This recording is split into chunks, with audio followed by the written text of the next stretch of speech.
Hello out there in Channel 9 land, and welcome to another episode of Talkin' Baseball, the show in which we talk about baseball. I'm Pete Lincoln. Jason Smith is not going to be with us tonight, but instead I've got a very valuable guest, Ron Shandler. Ron Shandler is from New York originally and is an avid Mets fan, currently residing in Florida. He worked at Neb's in Groton with my wife Debbie, not my daughter actually, she's my wife, in 1986 when the conflict between the Mets and the Red Sox reached a peak, but they managed to separate the two jobs with some degree of joviality, I guess we could say. He's visiting us for a few days, accompanying his daughter Justina, who is a very talented singer-songwriter on her whirlwind tour around New England. And so, Ron, thank you very much for appearing on Talkin' Baseball. Well, thank you for having me. It's my pleasure. Okay. You know, when you go to a ball game, if you're a writer or a sportscaster, they hand you a sheet of notes for the game. It's extraordinarily comprehensive. If any of you listen to the Red Sox baseball broadcast on television, you'll hear Mr. O'Brien, our new broadcaster, spout these endlessly. Well, the statistics are, here's for instance, the Ortiz statistics because he's in his final year, and on the back of it, it lists every aspect of him you could possibly imagine. Every single one of his 505 home runs at the time is listed as to the dates and the parks. You can't imagine the amount of comprehensive material that is handed out to the writers and the broadcasters. Ron has been producing a book called The Baseball Forecaster for some 30 years. This is mind-boggling. This incredible amount of statistical analysis of the players and the situations they find themselves in, and I don't even know how to start to explain this book. He has analysis of every single player, every prospect, and even some overseas players that might not come to this country. And so, why don't you start up, Ron, by explaining to us where people might get a copy of this book? Sure. The Baseball Forecaster is in your Barnes & Noble bookstores. You can get it on Amazon.com. And its official home is at the website baseballhq.com, which is where it's published out of. That's where you can get the book. Okay, great. How many copies does it sell now, would you say, at this point? Last time I was in charge of that book, a few years back, we had a print run of about 20,000. So it's got a fairly wide distribution. Now tell me something about your own personal background in baseball. Did you ever play ball? I played in beer league softball. That's about it. Not really much of an athlete, no. And I did mention that you're a Mets fan, not a Yankees fan, but you're from New York. Yes. Why would you have selected the Mets over the Yankees? Because I lived 2 miles from Shea Stadium growing up, and actually my whole family were Yankee fans, so we had a lot of conflict in the household. But the fact that I could walk to Shea Stadium whenever I wanted to and catch an afternoon game, cut out of my last period of high school gym class and paid $1.30 to get up into the upper nosebleed sections and then sneak down to the box seats by the third inning. Is memories that I'll never forget. Yeah, you could do that then. Yeah. When the parks weren't full, many times we would start out standing room seats for half $1 at the bleachers or something, and by the time the game ended in the front row, people had even deserted the place. Yeah.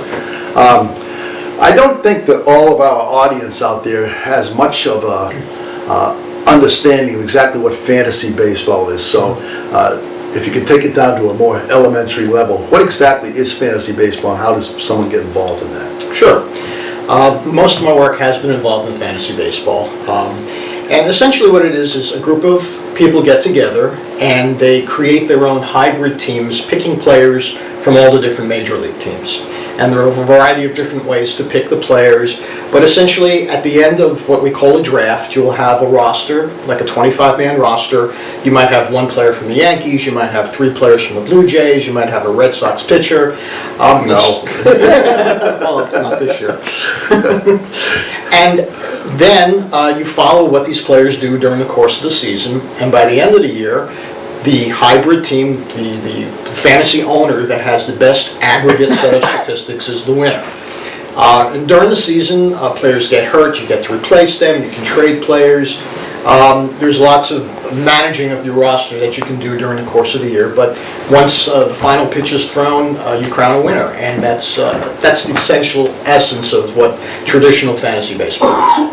Now, do you have to maintain the statistics yourself, or are they provided through some website? Well, back when we first started, back in the 1980s, everybody was doing it themselves. They take the statistics out of Sporting News or USA Today, and we manually run the stats ourselves. But these days, there are lots of online sources that run the statistical service for us. So once you have your draft and you create your team, then ESPN or CBS or any number of different online websites will run the statistics for you. Okay. So you get a daily update on your standings? You get updates while the games are taking place. Really? You get real-time updates. Yeah, a lot of people will sit there and will watch the game on the TV, and then on their computer you're watching your fantasy team compile the statistics as the games are going on. Wow. Now, you say you play in a league with a few people. How does one play in these national games where you can sign up for $1 million prizes? How does that work? Yeah, there are lots of different ones. Probably the most well-known is called the National Fantasy Baseball Championship, and they have live drafts in Las Vegas and New York and Chicago every March, and people come from all over the world and they participate. They pay like $1,200, $1,300 to field a team, and the winner gets $100,000, $250,000 by the end of the season. Oh, God. Big time stuff. That's amazing. Mm-hmm. What do you think? This is, to me, a key question. What's the reason for the popularity of fantasy sports generally? Is it people like to have the sense of being a general manager? Do they like to gamble? What void is that filling in the sports world? This is a really great question, and the way I like to frame it is this. When I was growing up as a Met fan, my favorite player was Tom Seaver, and I lived and died by Tom Seaver. And in 1976, when he was traded to the Reds, I was devastated. And with the advent of free agency now, players only stay on their teams for a few years and then they're off to another team. That's right. So, I mean, Red Sox fans when Jacoby Ellsbury left, St. Louis Cardinals fans when Albert Pujols got signed by the Angels. You know, Jerry Seinfeld says it best. He says, we don't root for players anymore, we root for laundry. Laundry, exactly. Right. Yeah. And so that's where the void was. You want to have a connection to your players. Mm-hmm. And what fantasy has done is given us the opportunity to own our players, the players that we love, the players that we want to follow. And that's why it's become so popular. So now I can say, I own Edwin Encarnacion of the Toronto Blue Jays. He's my favorite player. I will keep him on my team. I will always draft him on my team. And no matter where he ends up, if he gets traded to the Colorado Rockies, he's mine, and I will be able to follow him. And that's where the fantasy baseball. But I would think the people that are in for the big bucks would be going for the most statistical advantage and not follow a player even if he's their favorite, if he isn't doing very well. Absolutely. If you're playing high stakes, you're going for the best players. But if you're a fan and you want to be able to follow your favorite players, that's one way to do it with fantasy. Huh. Well, what you said about changing players, when I was a kid in the 50s, I could name a starting lineup for every team. Oh, sure. And a couple would change every year. Mm-hmm. You know, you'd stick, and you would follow like the classic Red Sox team with Dorr Pesky and Ted Williams would stay together through their careers. Yep. Now it's a rare player that stays with the team throughout his career. Right. It's very rare to have that happen.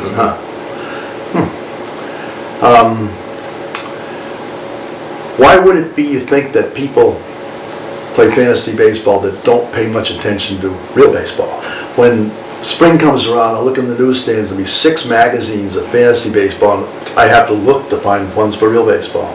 Is the fantasy better than the reality if you've got a lousy team in your hometown? Sometimes it is. Sometimes it is. I mean, if you're a Cincinnati Reds fan this year, there's really not much to root for, so you're going to gravitate to some sort of hobby that you know you can find some engagement in, and fantasy does keep people engaged. And a lot of it is the money, because a lot of people do play for the money. So you don't necessarily have to play for high stakes.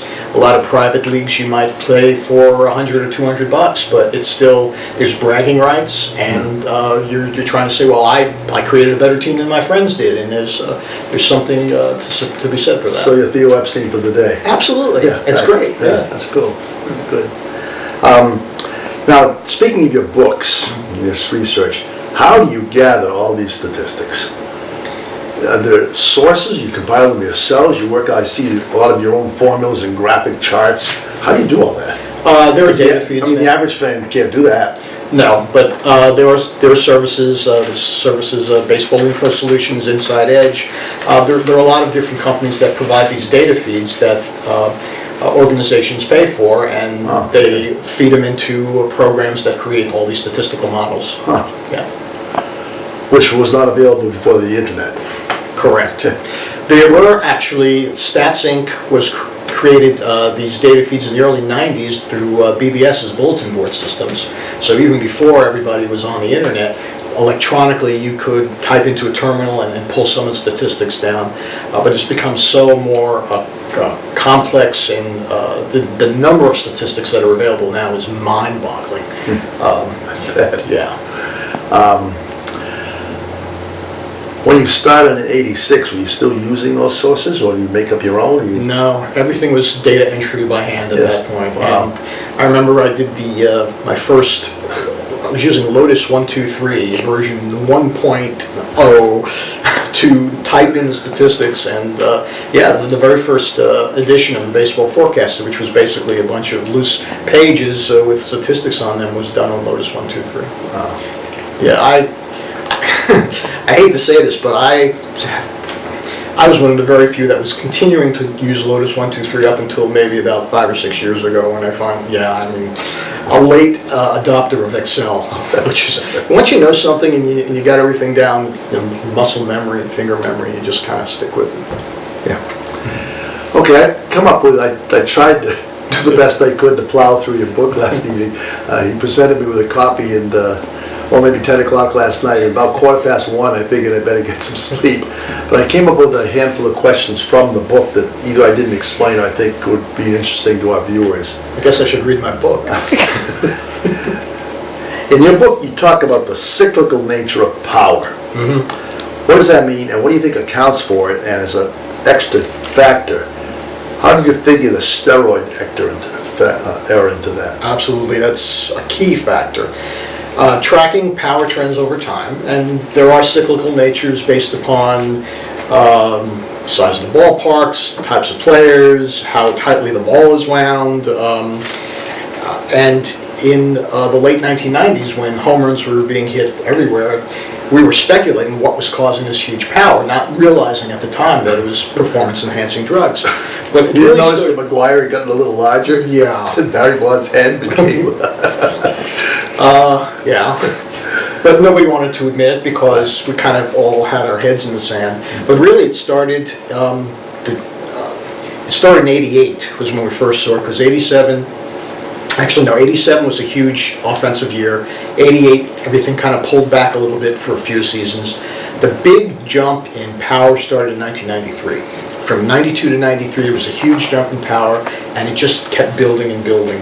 And once we hit 98 and the McGuire and Sammy Sosa home run chases, things just kind of completely got out of control.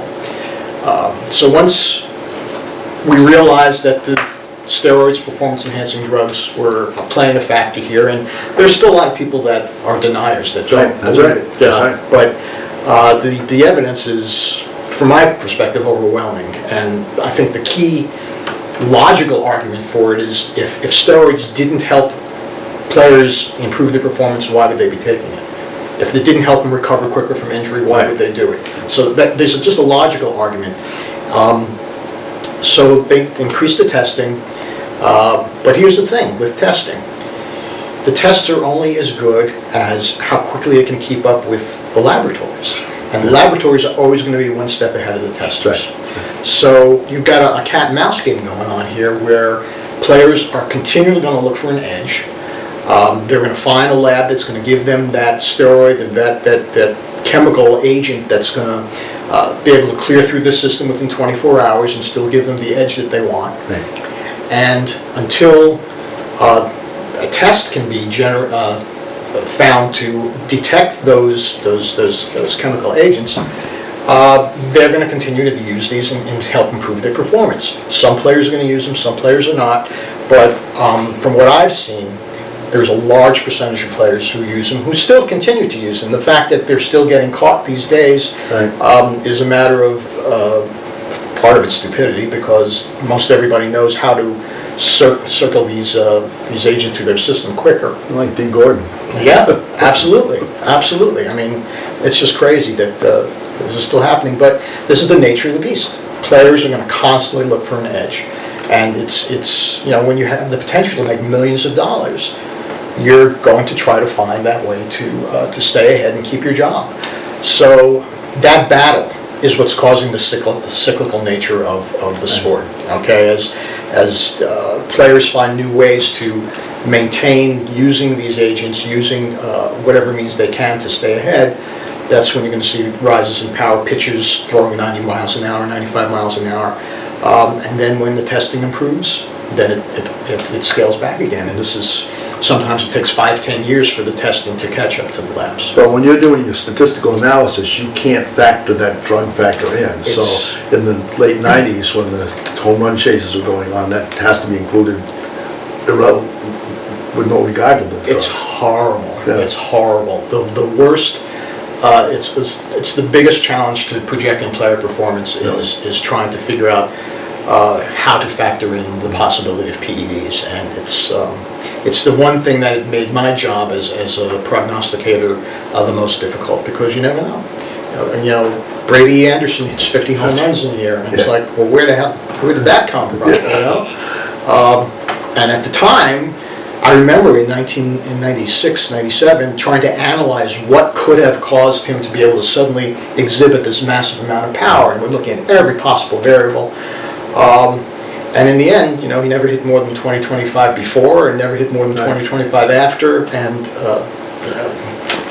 on the other hand, you were at one point talking about the best park for home runs.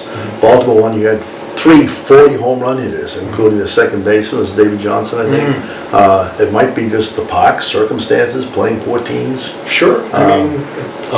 Wade Boggs hit 24 home runs one year, never hit more than Ellsbury at 32. Yeah, that's right.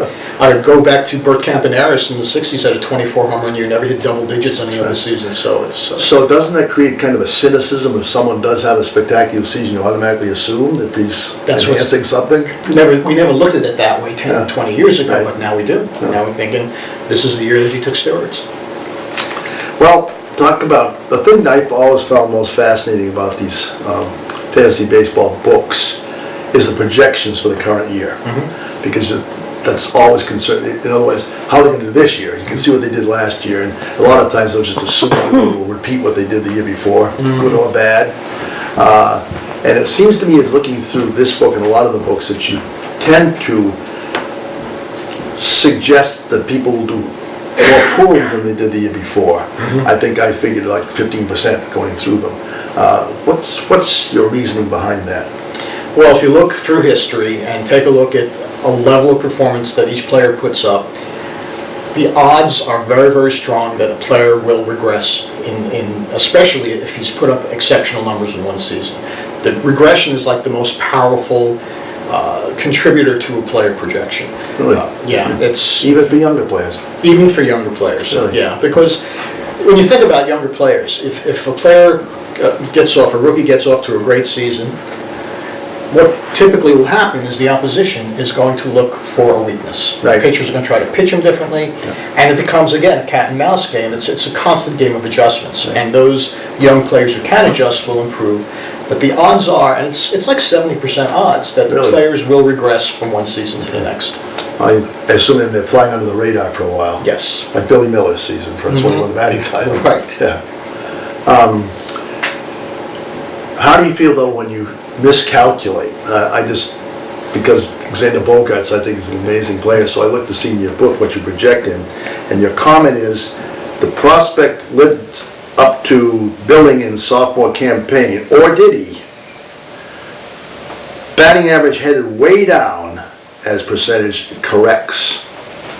You got him projected at 280, he's currently hitting 357. Yeah. Is that an anomaly? Well, it's still only June.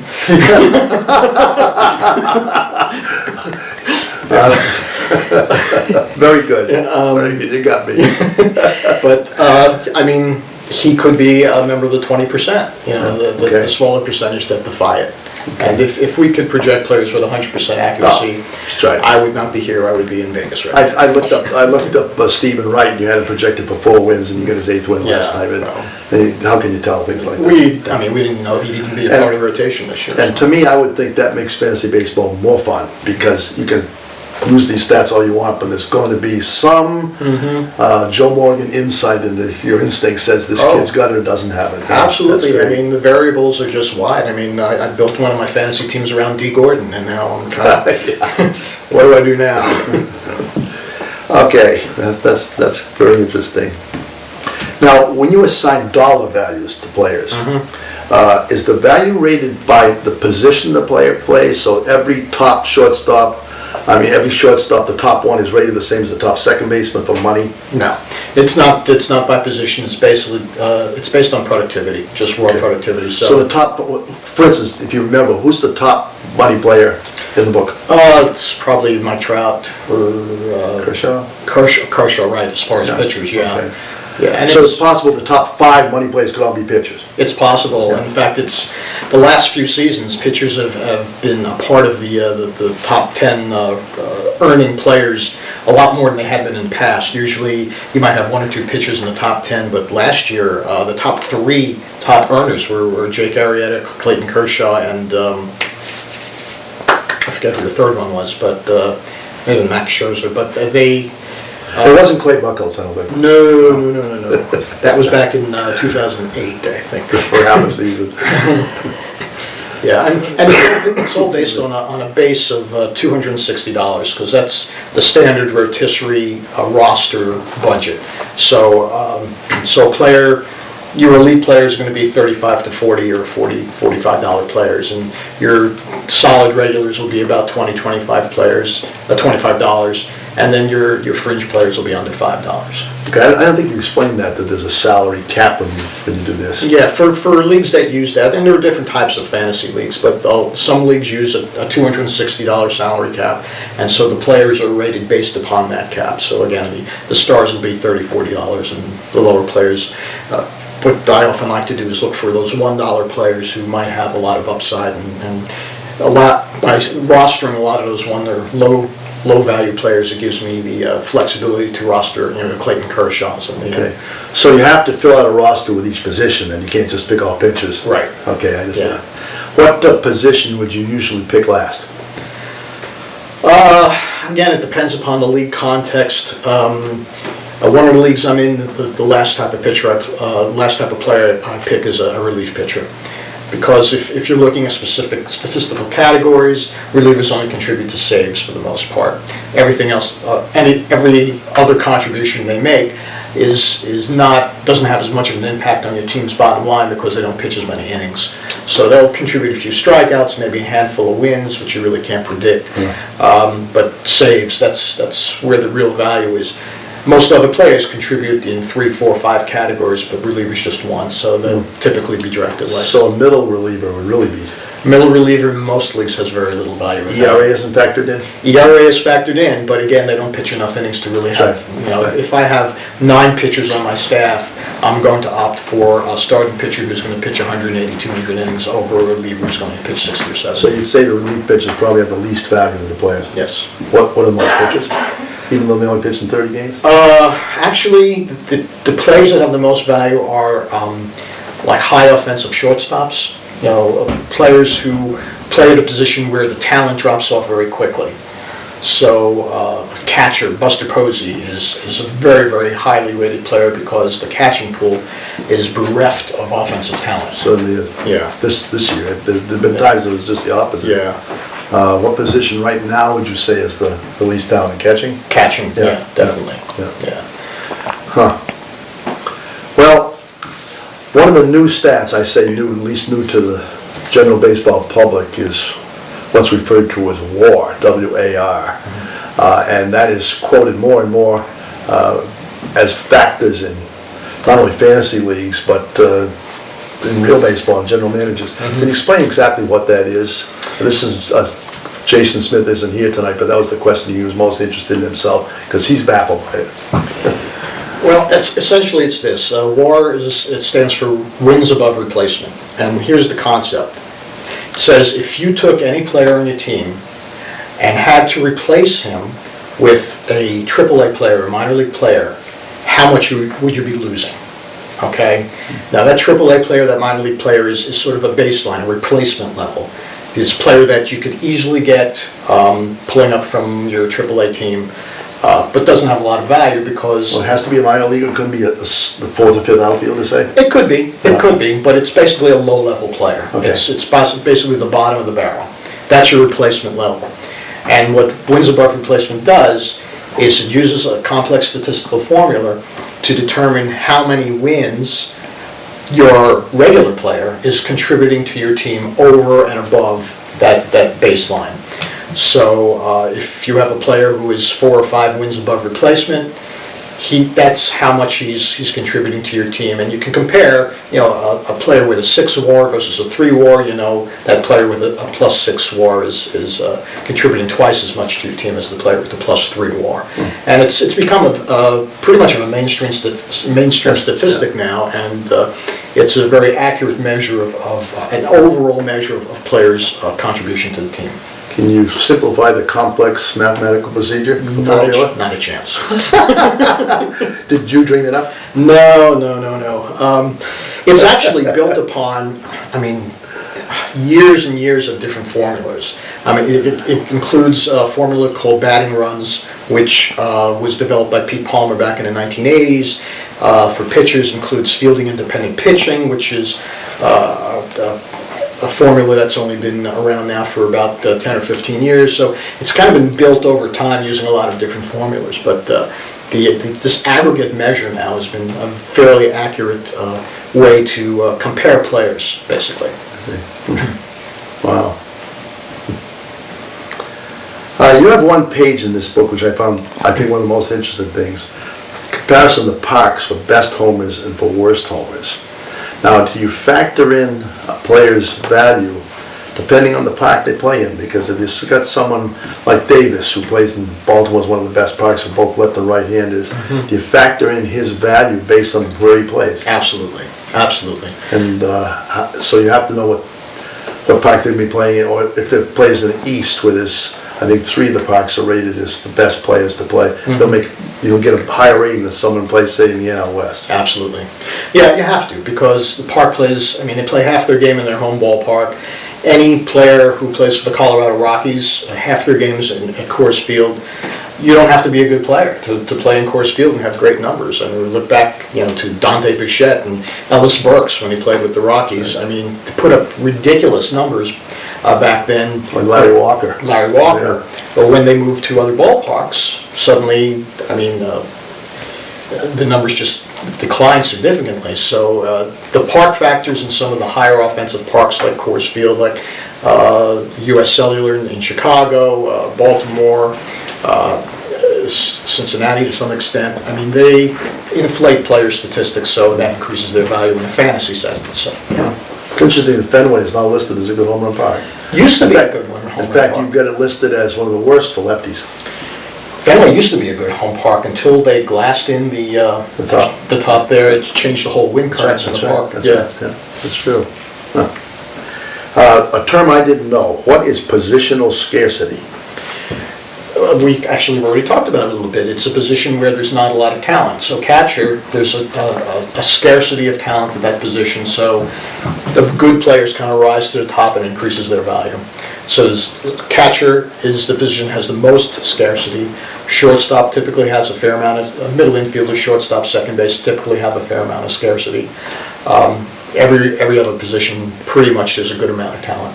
So therefore, a person, a middle ability catcher, would have a higher rating than if there happen to be a lot of good catchers. Excellent point. That's what it is. So somebody like Matt Wieters on the Orioles. Right. Okay. He's okay. He's nothing great. If you compare him to a comparable outfielder putting up the same statistics, right. No big deal. But because there are so few catchers that can hit 10 or 15 home runs, suddenly Wieters becomes an elite level player. That's right. I just was looking at the All-Star voting at this point, and Swihart is in 5th position, hasn't caught yet. But the fact that he was a catcher with a popular team in a popular place, I don't think a lot of people think of that they just assume the stars are the stars. I meant to ask a trivia question earlier. I think you sort of answered it. Who would you say is likely to have the highest rating? Don't answer the question. We always have a trivia question in the show. Okay. The highest, who would you say, project at this point, having seen the first 2 months of the season, having the highest point value or dollar value at the end of the season right now? Okay. Of anybody, who would you project? Don't answer. You'll answer later. Okay, I'll answer I'll give you 10 minutes to think about it. And we always ask this to see what the people at home would think. Something else I didn't know, and I guess it's fairly recent. And what's daily fantasy sports? Okay. 30 years ago when we first started playing fantasy, it was a full season game. We drafted our players at the beginning of the season, and we played out the year, and at the end of the year, we'd crown a victor. Back in 2009, this company called FanDuel decided that they were going to try to offer a game where you pick your players at the beginning of the day, and at the end of the day, you determine the winner. And they built a whole monetary structure around it, and it was essentially a gambling game.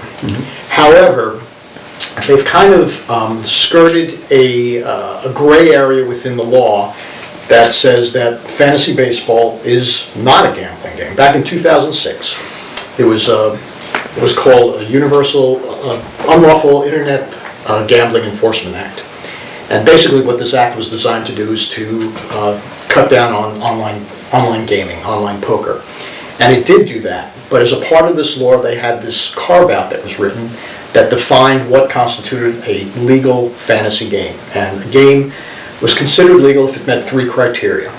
And those criteria, one, you had to announce the prizes before the game started, so you couldn't say, if I get 1,000 entries, we'll give this much in prizes. Okay, so you had to announce the prizes in advance. The game could not be around the results of one team or one player's performance. It had to be based on multiple players. And it had to use the relative knowledge and skill of the person who's playing it to determine the outcome, which is a very vague term because you could very well make the argument that playing poker takes knowledge and skill in order to play. But so the daily games now said, well, we meet all these criteria, so therefore we must be a legal game. One of the people who actually wrote this carve-out has said, had daily games been in existence back in 2006, the carve-out would have been written very, very differently. And basically daily would not be a legal game. But as it stands now, it is a legal game. And what has happened is that they've grown hugely popular. FanDuel and DraftKings are the major players in the industry. You saw commercials last fall. Right. You couldn't go 30 seconds without seeing a commercial for these on TV. And last fall what happened was an employee of DraftKings won $300,000 playing a FanDuel game. And there were accusations of insider trading, that sort of stuff. As it turned out, it was unfounded, but it opened people's eyes to how big a businesses had become. Right. And now the states are saying, well, hey, all this money is changing hands. We want a piece of this. And the casinos are saying, hey, wait a second, this is gambling. This should be our money. Yeah. And so this whole thing has exploded, and the trade association, Fantasy Sports Trade Association, now has lobbyists in every state trying to fight the battle to determine that this is a legal game, and yes, there should be some regulation, but because right now it's a completely unregulated industry. The problem for me is that in fighting this battle, some of the states are grouping full season fantasy in with this daily game, and so to some extent throwing us under the bus with them. So it's really put the whole industry in danger right now, and we're kind of waiting to see what the fallout's going to be. But because Major League Baseball and the NFL and the NBA have all gotten into bed with these daily games, the odds are they're going to figure out a way to keep this industry going, but it's going to be very different in a few years. Right now, it's a difficult time to be playing these games. Huh. Are you familiar with Beat the Streak on MLB? Yeah. Isn't that the same thing? Yeah, to some extent. Yeah, it's a little bit different, and I think they kind of skirt underneath the carve-out as well, but no one's won yet. No one. Yeah, Someone get to 42 or 3 once. Right. If you know what I'm talking about, on MLB, every day you can pick any player to get a hit that day, and you have to beat the streak, which is DiMaggio's streak, so you have to get 57 consecutive hits. I think now you can pick 2 players. Yeah, you can do 1 or 2. Yeah. 2, so you can double up on it, which doesn't make it any easier. And then just list every player out there, and you just pick whoever you want. And if you can get 57 correct, it's like flipping the coin right 57 times in a row. Corey Schwartz, who's the vice president of statistics for MLB, he was on a radio interview, and he said that they have had something like X number of million people participate in this since they've started doing it. Really? 10 years ago, nobody. That's how amazing DiMaggio's streak was, that so many people have tried to do it with different players, and they've been unable to do it. Of course, you got to take into account when he did it. Pitchers pitched a complete game. So the 4th time you saw them, you're not likely to face the 100-mile-an-hour maniac. That's true. This circumstances were different. Travel was much less. Day games, poor fielders. Still was amazing. Absolutely. And Williams hit 406 and didn't win the MVP either. Okay, this is a question sort of has bothered me about fantasy sports of any sort ever since the start. And this may not be a fair question. I want to write this out so I word it properly. Okay. Doesn't such detailed statistical numbers crunching run the risk out of taking the magic from the game and making it more clinical? So the unusual and the weather and the luck that has made this such a special game is removed from it, and make it more less a game of passion than a game of financial gain? I don't think so. And the reason is, first of all, I think these new statistics help us understand the game more. But I don't think that takes the fun and the magic out of the game. I know even though this has been my career for the last 25, 30 years, when I go to the ballpark, I go as a fan. I go to feel the sun on my face and have a beer and a hot dog, and I just love being a part of that whole experience. It's different. But when I'm in my office and working on a computer, I want to know whether Xander Bogaerts' .330 batting average is real. And I can look at the numbers and how hard he hits the ball and the trajectory and the exit velocity, and I could say, well, yeah, maybe he's hitting .330, but maybe the statistics say he only should be hitting .280 or .290. And that tells me, well, maybe he won't sustain. He won't be able to sustain it over the rest of the season. So now, when I'm going to the ballpark, I'm watching him a little bit differently and wondering, well, is it right? Is it not right? Is he the outlier? Is he going to fulfill the percentage play? And I think it gives me a fuller understanding of what's going on the field, trying to understand what's happening, rather than just going there and saying, oh, he's a .330 hitter, he's great, when in fact maybe he's not. So if He's on your fantasy team, though. You root for him to do. He is on my fantasy team, and I am rooting for him to continue this as long as he can. When you pick your fantasy team, is there any favoritism at all? I tried to play fantasy baseball once. I could not pick a Yankee, and I picked 3 Red Sox, and of course, you know that would happen.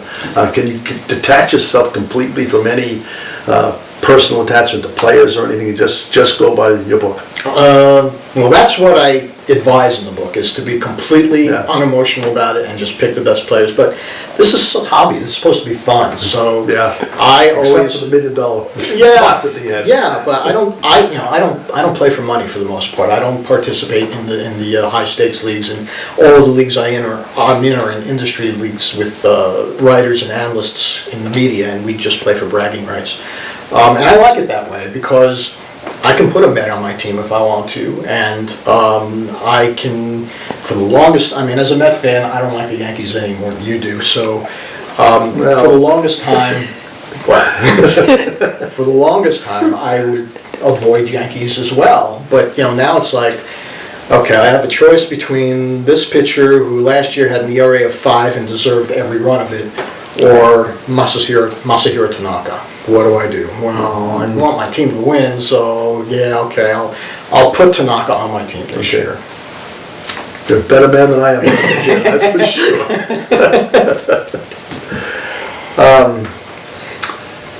You have a quote in your book that is intriguing to me in light of what we were just talking about, the exit velocity. I saw a throwing velocity that someone threw someone up from the outfield. His throwing from the outfield was 99, which we put him on the mound instead. Yeah. And that's, to me, a pretty recent statistic, isn't it? The exit velocity. And last night, Hanley hit one out of Tripe for 112 exit velocity. You got a very interesting quote at the end on page 5 of your book. It says, "We can put a man on the moon, but I still can't tell you exactly how many home runs Carlos Correa is going to hit in 2016. There is more work to do." What further statistical analysis do you think could help us understand the game even better that has not yet been devised? Well, you've already mentioned exit velocity is the new toy that we have now, because I like that. Yeah, it's something that everybody's playing with. We're looking at how fast that ball is leaving the bat when the player's hitting that ball, and you can find a correlation between that event and the actual result of that hit. So players who have high exit velocity should be getting more hits, should be hitting more home runs. If they're not, that means the odds are, the percentage play is that they're probably going to get better. So it's another way for us to evaluate the players and how they're doing by how hard they're hitting the ball, which we've never had that before. How do you measure that? The cameras. There are cameras all over the ballpark now, and they're taking pictures of everything that goes on. MLB StatCast now, they chart how defensive positioning is, how fast the outfielders get to the ball, what route do they take to get to the ball. I see what you're talking about that a lot. It's just amazing stuff that they're tracking now, and we're only beginning to get a handle on what the implications are and how projectable these things may be. And the teams love this because now they can determine beyond a shadow of a doubt, well, we thought this guy was a great outfielder, but maybe he has a great arm, but he takes terrible routes to the ball. We can work with him on that. We can fix that. We can make him a better player. And it's also a contract negotiation, too, I'm sure. Of course, of course. Wow.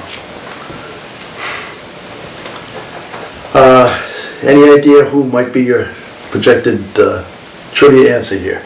This Wildcats, you can't be wrong. Yeah, I know. I'm going to give you 2 because one is easy and one is kind of a homer thing. But Clayton Kershaw is clearly the best pitcher on the planet. I don't know how he does what he does. And he's been doing it for longer than any pitcher, sustaining this level of success longer than any pitcher's done in decades. On the offensive side, I projected this coming into the season, and I still think that Mookie Betts is just a monster player. He's a 30-30 player, and I think he's just going to have a great second half and probably finish, if not the most valuable offensive player, but certainly in the top 3 or 4. Right. We've heard it from the statistical wizard. I'm curious the people in the audience who they might have selected for that position, but that's certainly a good choice. Thanks, Ron. I appreciate it very, very much. Thanks. Jason Smith will be back to talk with us in our episode 5. And I hope you enjoyed dealing with Ron today. He's a fantastic mind. Book Baseball Forecast is available at Barnes & Noble, and if you pick up a copy of this, even if you're a casual fan, some of the material in here that you wouldn't think could be assembled. Like just as a for instance, do they do an average exit velocity for a player? Number of swings and misses? Yeah, well, we do track that now, but I'm sure they do track average exit velocity, absolutely. Really? Wow. Well, thanks again, and I hope you tune in and enjoy this show, and we'll see you all anon.